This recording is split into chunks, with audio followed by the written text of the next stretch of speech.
네, 안녕하세요. 멘탈이 전부다의 철영입니다. 네, 부채 한도 협상이 아직도 마무리되지 않은 가운데 미국 증시는 엔비디아가 지수를 하드캐리하면서 기술주 위주로 강하게 상승했습니다. 반면 암호화폐 시장은 불안감이 여전히 남아있는 가운데 보합권의 움직임을 보였습니다. 오늘은 무슨 일이 있었을까요? 일단 부채 한도 협상은 이번 주 주말까지도 계속 협의가 이뤄질 전망입니다. 일단 양측 모두 말로는 협의가 완료될 것이라고 얘기를 하고는 있는데 아마도 데드라인을 정말 눈앞에 남겨둘 때까지 협의를 하다가 최종 양보 지점에서 딜을 하게 되지 않을까 생각을 합니다. 미국은 디폴트 상황을 아예 가정하고 있지 않는 국가이기 때문에 디폴트가 일어나면 재무부가 재정을 어떻게 처리해야 할지에 대한 가이드라인 자체가 없다고 합니다. 이런 상황에서 디폴트는 생각하기 어렵죠. 미국은 다음 주 월요일이 메모리얼 데이로 휴일이기 때문에 의회는 휴회에 들어가지만 메카시 의장은 언제든 나와서 표결을 할 수 있도록 하라는 지시를 하면서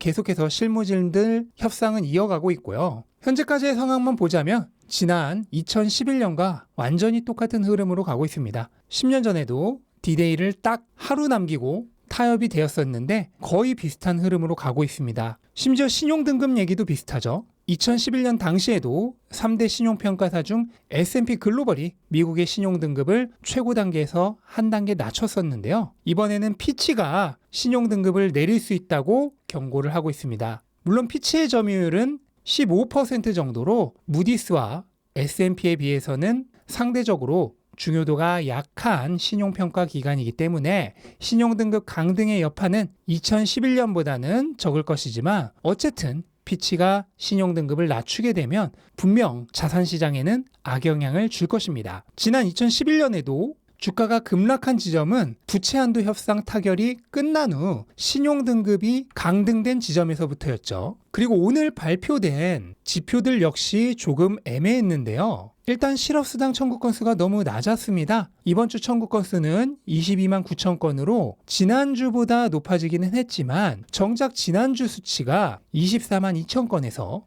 22만 5천 건으로 대폭 하향 조정되었습니다. 한마디로 미국의 고용이 아직도 강한 것입니다. 그리고 강한 고용은 강한 임금, 그리고 강한 물가로 이어져서 별로 좋지 않죠.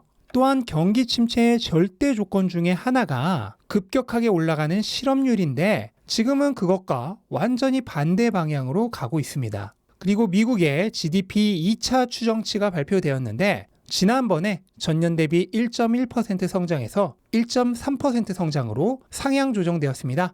지난 추정치보다는 미국 경제가 좋다고 본 것이죠. 미국의 GDP는 총 3차례에 걸쳐 발표가 됩니다. 그리고 마지막 3번째 발표가 최종 확정치가 되죠. 그래서 아직 확정치는 아닙니다만 어쨌든 상향 조정되었다는 건 그만큼 미국 경제가 강하다는 뜻입니다. 강한 고용과 강한 GDP는 모두 강한 경제를 나타내서 경기 침체 가능성을 낮춥니다. 그리고 그렇게 되면 반대로 금리 전망이 올라가죠. 이제 6월에 금리 인상 전망은 드디어 반반까지 도달했습니다. 그런데 이 추세로만 보면 오히려 금리 인상한다는 쪽이 조만간 더 강해질 것 같습니다. 따라서 투자자라면 한 번 정도의 금리 인상이 더 있을 수 있다는 걸 염두에 두어야 할 것 같습니다. 그래서 오늘 있었던 모든 뉴스, 지표들은 모두 한 방향으로 자산시장에 좋지 않게 작용을 하는데요. 바로 달러의 의존도를 높이면서 달러 강세를 초래한다는 점입니다. 부채 한도 리스크가 커질수록 시장은 현금을 중시합니다. 이것은 달러 가치 상승으로 이어지죠. 또한 신용등급이 강등돼도 안전자산 선호 심리 상승으로 달러 강세로 이어집니다. 지난 2011년에도 신용등급이 강등되었을 때 정작 미국의 채권 가격은 올랐습니다. 그래서 가격과 반대로 가는 채권 수익률은 하락했죠. 그만큼 안전자산 선호 심리가 강화된다는 뜻입니다. 그리고 고용이 강하고 미국 GDP가 높은 것도 달러 강세를 초래하죠. 경기 위험이 낮아지고 금리 전망이 높아지기 때문입니다. 또한 이렇게 높아진 금리 전망은 덩달아서 채권 수익률도 높이게 됩니다. 오늘 금리 전망치의 급등과 함께 채권 수익률도 급등했습니다. 그리고 채권 수익률의 상승은 거의 대부분의 자산 시장에는 마이너스 영향을 미칩니다. 근데 금리 전망이 올라가고 채권 수익률이 상승했음에도 오늘 왜 주식시장은 강했을까요? 이유는 두 가지가 있는데 하나는 증시의 경우 유동성도 중요하지만 경기도 엄청나게 중요한데요. 미국의 고용이 강하고 성장률이 상향 조정되면서 경기 침체의 가능성이 낮아졌기 때문입니다. 그리고 또 하나는 엔비디아를 중심으로 해서 기술주들의 강세가 시장을 끌어올렸기 때문입니다. 그런데 특정 주식의 강세로 인한 상승은 일시적일 수 있기 때문에 내일부터는 또 상황이 급변할 수 있습니다. 특히 전반적인 시장 분위기가 여전히 불안한 상황 속에서 이런 일시적인 상승은 얼마 뒤 반대급부로 급락이 뒤따라오는 경우도 많기 때문에 항상 주의해야 할 필요가 있습니다.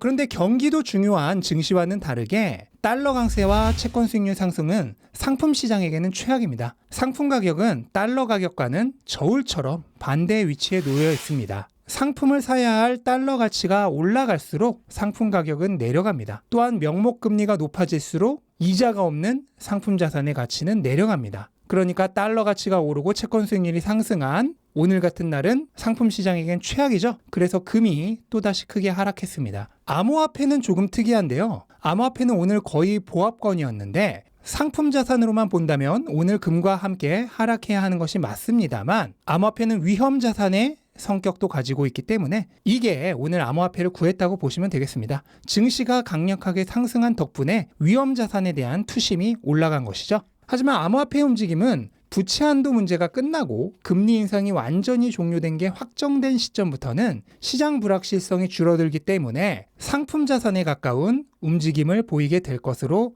예상이 됩니다. 비트코인의 경우 이미 증시와 거의 상관없는 움직임을 보이고 있습니다. S&P는 물론이거니와 나스닥과도 상관관계가 20에서 30% 정도밖에 되지 않습니다. 그만큼 암호화폐가 금과 증시 사이에 위치한 특수한 포지션에 있는 것이라 보시면 되겠습니다. 그리고 현재 비트코인의 가격이 상품 자산에 하락 압력이 주어지고 있는 상황에서도 보합권을 유지하고 있는 또 한 가지 이유가 있는데요. 바로 기술적인 영향입니다. 현재 26,200달러 정도에 위치한 200주 이동평균선이 강력하게 하방 지지선의 역할을 하고 있습니다. 200주 이평선은 가장 영향력이 큰 추세 지표 중에 하나로서 기술적으로 강하게 지지작용을 해주는 역할을 합니다. 따라서 암호화폐에 투자하시는 분들은 비트코인이 이 200주 이평선을 지켜내는지 아닌지를 중점적으로 체크하시면 되겠습니다. 물론 이것은 단기적인 가격 흐름에 대한 이야기입니다. 네, 그리고 오늘 엔비디아가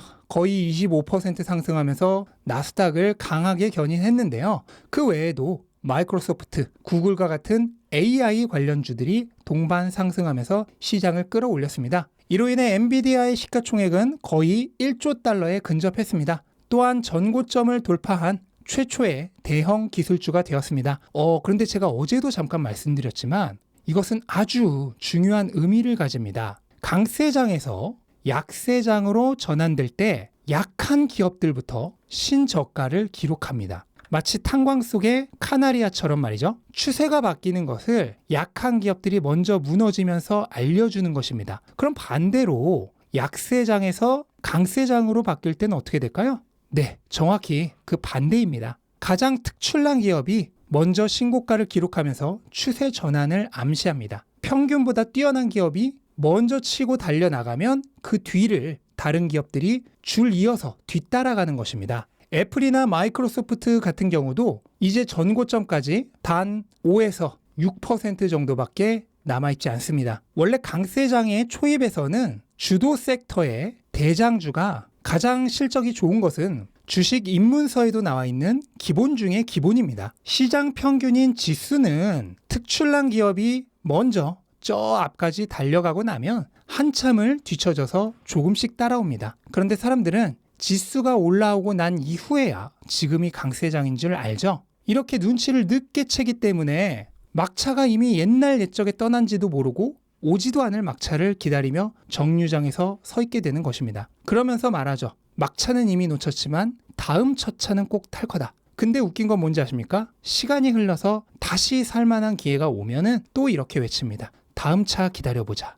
그렇게 역사는 영원히 반복됩니다. 제가 이런 분들을 위해 해결책을 드리겠습니다. 돈의 규칙을 읽고 책에 나와 있는 전환의 규칙을 적용해서 투자를 하십시오. 아무 문제도 안 생기고 아무 걱정거리도 없이 투자하실 수 있습니다. 정말 쉽고 간단한 해결책입니다. 자, 어쨌든 이렇게 화제거리가 만발한 상황 속에서 오늘은 그 무엇보다 큰 화제거리가 준비되어 있습니다. 네, 그렇습니다. 오늘이 바로 그날입니다. 네, 연준이 금리를 결정하는 데 있어 직접적인 참고를 하는 물가지표인 PCE 물가지수가 발표되는 날입니다. 시간은 장 시작 1시간 전인데요. 근원 PCE의 경우 시장 예측은 지난달과 같은 4.6%입니다. 적어도 지난달보다는 높아져서는 안 되겠죠. 안 그래도 연준 의원들이 금리 인상에 대해 한바탕 말들을 쏟아놓고 있는데 물가가 더 높아져 버린다면 6월에는 빼박 금리 인상이 돼버리겠죠. 그리고 그것은 모든 자산 시장에 악재로 작용할 것입니다.